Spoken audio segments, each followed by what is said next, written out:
given the number of people who use AI in India, will be greater than I think anywhere in the world over a few years.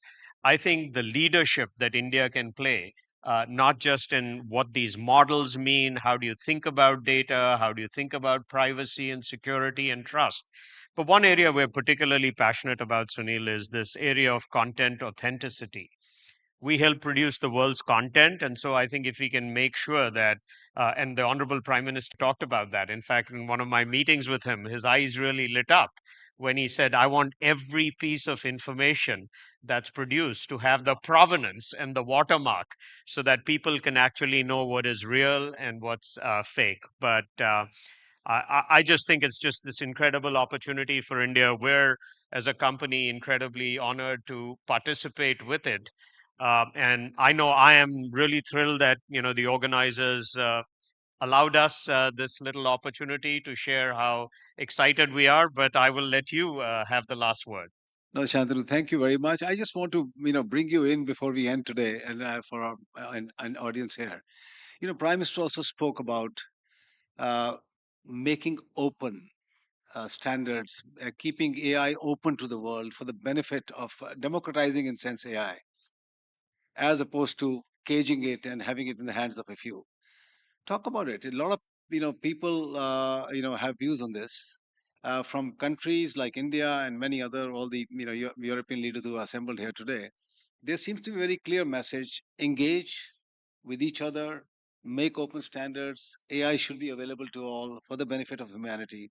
Is there any danger that some of the leading AI developers, companies, may keep it more controlled, and we may have to fight that battle hard? I think you're going to have the inevitable challenge between commercial enterprises who want to keep information proprietary, Sunil, and how they advance it, with how do you do good for humanity. And so I think he was absolutely correct in reflecting that this is going to be an ongoing challenge. I can speak for Adobe. I mean, one of the things we've always done is everything that we do is open standards. I think the reason why PDF has adopted itself so massively is because it was an open standard. But I think it'll require companies and enterprises to behave differently and really recognize what is their sustainable advantage. And the sustainable advantage cannot, I think, over time be just the model. It has to be the use cases of what people are doing with that model. And so I think it'll require all of us also in companies to prevent, again, as he said, from being disrupted by not just doing what we are doing. But I'm actually confident now. I do think India is better positioned than most other countries. The question is, I mean, you've again been a pioneer in bringing your services and connectivity around the world. I'm less confident about what will happen in those countries. I'm a lot more confident about what will happen in India. So, how can we showcase India's frugal power of innovation? Uh, Look at the Gaganyaan, the moon mission. India did it at $74 million. US did it at $92 billion. And India had a perfect landing on the moon, on the difficult side of the moon.